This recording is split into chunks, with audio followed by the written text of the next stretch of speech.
Welcome back and thanks for staying with us. Managing high blood pressure is crucial to preventing brain aneurysm rupture, and reducing the risk of complications. Shamela Pullen explains in this evening's health report.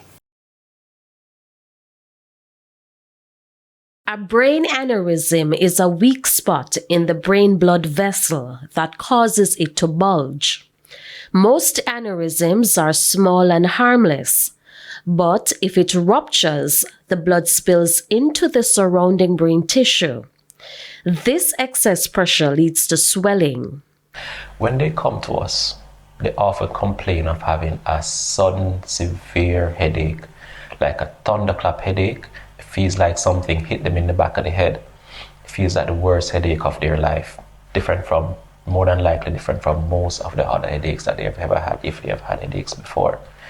This may be accompanied with complaints such as feeling nauseous, vomiting, even blackouts. Brain aneurysms can affect anyone and at any age.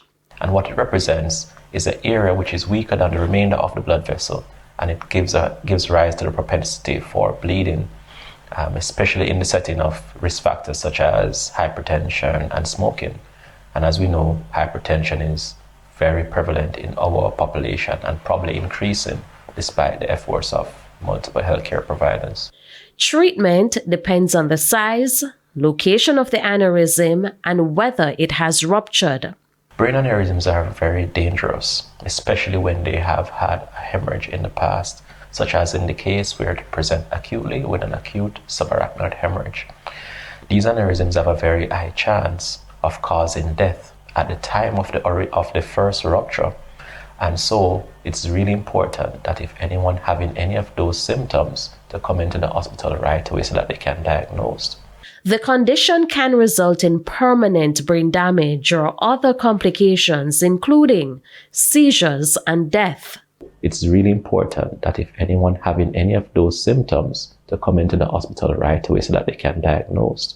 Those who make it to the hospital have a very high risk of another rupture occurring, especially in the first 24 to 48 hours.